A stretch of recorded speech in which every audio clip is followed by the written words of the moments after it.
Na parte 1 desse vídeo, você viu o início da viagem do navio Maersk Essex. Dentro dessa jornada, mostramos a evolução dos navios de contêineres, estratégias de redução de custos e desafios da tripulação. Agora, na parte 2, a viagem do Maersk Essex continua. E é a partir dessa jornada que você vai descobrir mais alguns detalhes curiosos do mundo portuário. Você tem ideia do quão barato é o transporte de contêineres da Ásia para os EUA? Para você entender melhor o quanto tudo isso é barato, o preço de um contêiner de 20 pés da China para os Estados Unidos varia de 1.150 a 2.150 dólares. Uma média aí de 1.500 dólares por contêiner. Em um contêiner cabem 10 mil calças jeans. Uma calça para uma jovem de 16 anos é mais de 300 reais. Que custam em média 25 dólares cada. E com isso, o frete de cada uma sai por 15 centavos de dólares. E não é só isso. Num container de 20 pés cabem 18 mil polos, que custam em média 14 dólares cada. Ou seja, o frete de cada uma sai por 8 centavos de dólares. Você tem noção do quão barato é isso? Por menos de R$1, você consegue transportar uma camisa ou calça de um país para o outro. Me diga aí, o que você faz com R$1 hoje em dia? Não compra nem um pastel na feira, mas consegue transportar uma mercadoria pelo mundo?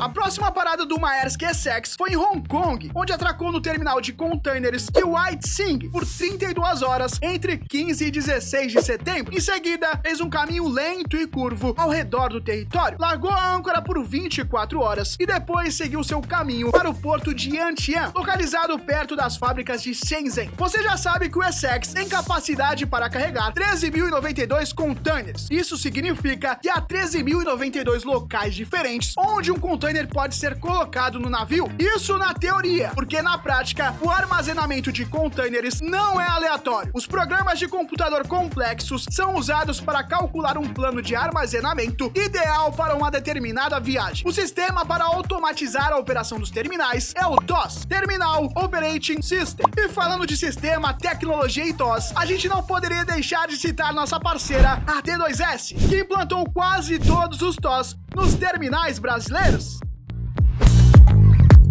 O plano de armazenamento ideal leva em consideração uma variedade de fatores, incluindo a ordem de carregamento e descarregamento dos contêineres nos portos de escala, o peso e o tamanho dos contêineres, a necessidade de equilíbrio do navio e o risco de danos aos contêineres. Alguns deles não devem estar em determinados locais. Por exemplo, itens perigosos quando molhados devem ser armazenados a pelo menos 6 metros de substâncias radioativas. Após 52 horas implementando esse plano, o Essex fez uma rápida viagem durante a noite até a costa, voltando a Xangai, onde fez sua parada mais longa até agora, de 56 horas, carregando o último lote de contêineres. Finalmente, o Maersk Essex estava pronto para a parte mais longa de sua viagem.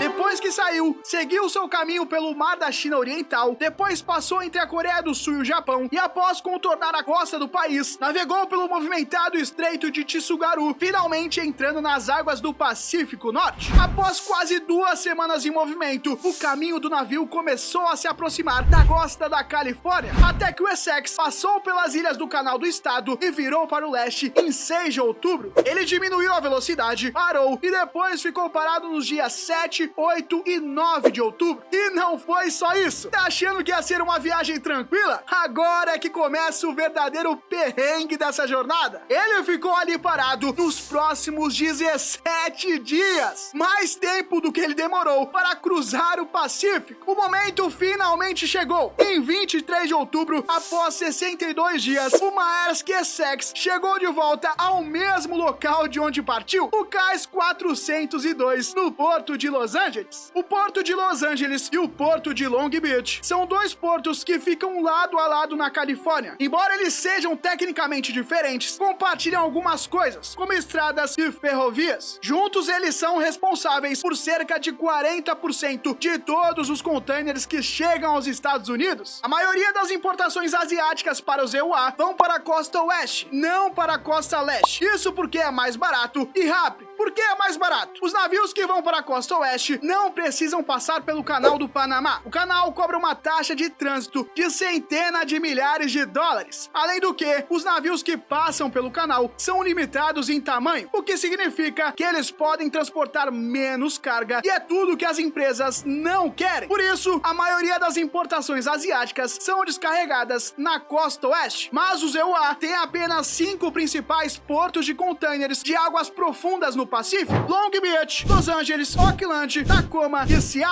Assim que o Essex atracou, o primeiro passo foi tirar os containers do navio. Enormes guindastes chamados de RTG descarregaram cerca de 30 a 40 containers por hora. Depois disso, os caminhões levaram os containers para um local de armazenamento temporário no terminal. Depois de serem tirados do navio, os containers podem ser transportados de 3 maneiras. Barco. Os containers podem ser carregados em um barco pequeno ou em uma barcaça e transportados para um porto menor próximo. Trem. Eles podem ser carregados em um trem e transportados para qualquer lugar do país. Caminhão. Os containers podem ser carregados em um caminhão e transportado para o seu destino final. Os caminhões são o método de transporte mais comum no porto de Los Angeles. Eles entram pelos portões do terminal, se conectam a um container que está esperando e o levam para o seu destino final, seja do outro lado da cidade ou país. Se tudo isso parece tão simples, então por que o Maersk Essex demorou 17 dias para descarregar? Bom, resumindo, tá tudo errado. Não é o único fator que tá atrasando a cadeia de suprimentos da Ásia para a América do Norte. É o sistema todo que tá sobrecarregado.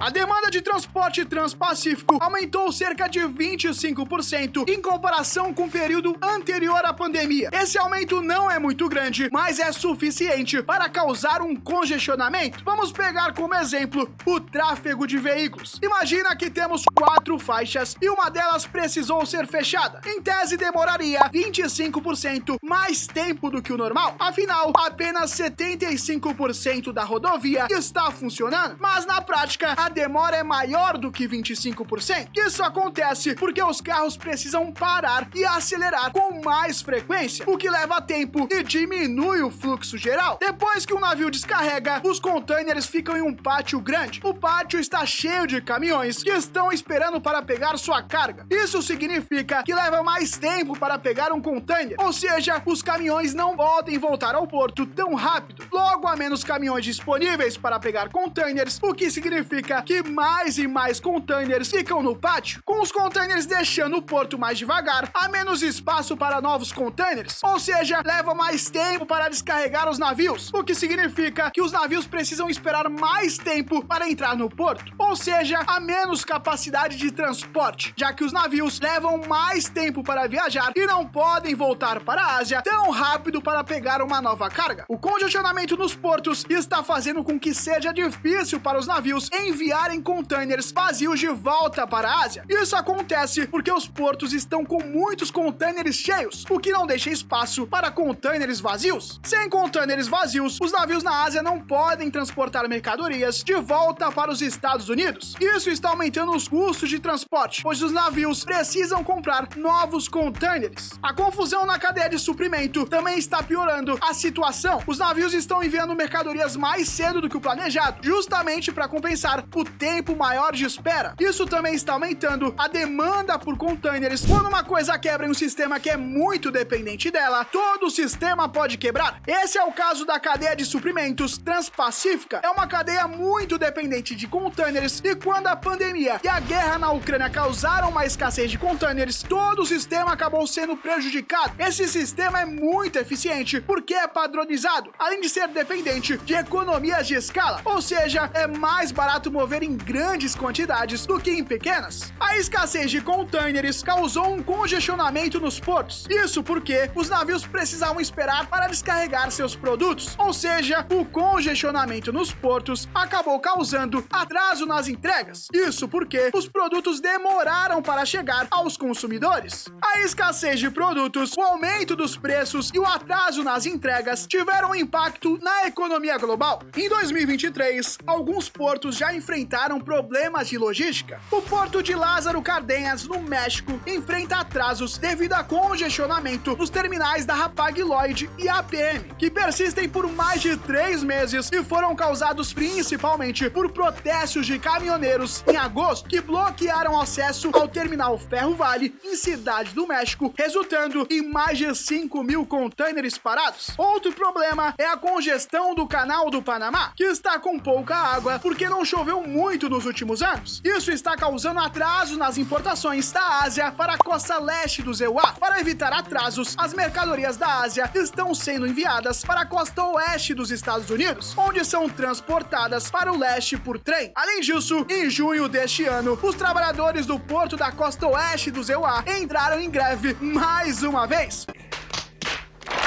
o que interrompeu o fluxo de mercadorias. Isso causou um acúmulo de contêineres no valor de 5,2 bilhões de dólares, um custo diário de $1 bilhão para a economia dos Estados Unidos. Viu como algo simples e que sai do controle pode fazer desandar todo um sistema e impactar diretamente na economia? Bem-vindo ao universo portuário.